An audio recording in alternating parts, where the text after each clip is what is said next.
So, I will ask you again. How is the exam? Medium. Medium. Yeah. Then, what are those questions that you remember? Can you tell us? Non-verbal questions as well, and abstract reasoning.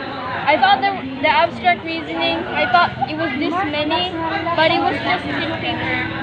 Ah, Makapal na papel. Kala ko kasi manipis. Po.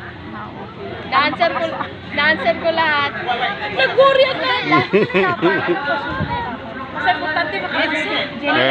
Because they're asking me personal questions, like, you feel like you had, a cat, but you do. No.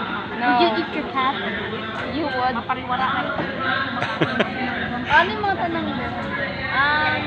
Makakasa sila. You feel like your life was meaningless. what? That was a tough question. Ano sinagot mo? Secret. Ipakita rin nila ang score. The answer is not multiple choice.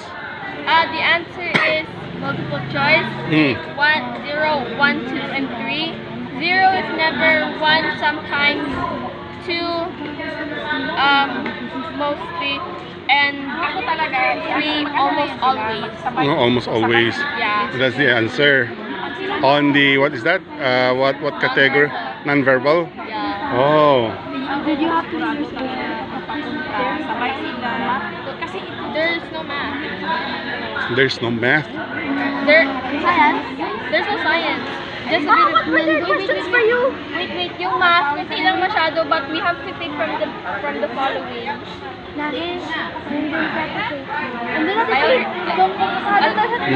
Ayan, iba man-take ng exam. Magkakaklase ni Diana. Oh, guys. Tatlo sila, ano mo?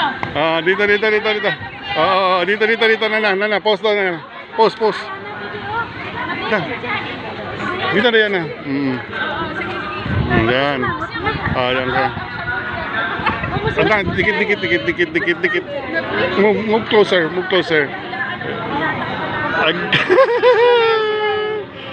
Okay.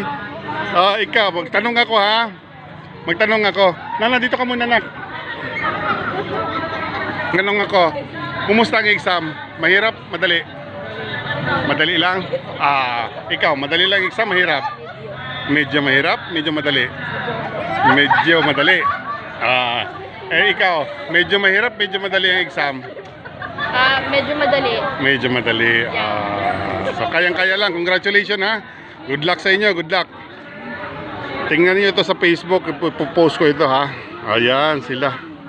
Mga magkaklase. Anong pangalan niya? Mark. Ito si Mark. Ito si Kaiser. Kaiser. At ito naman si Diana. Okay.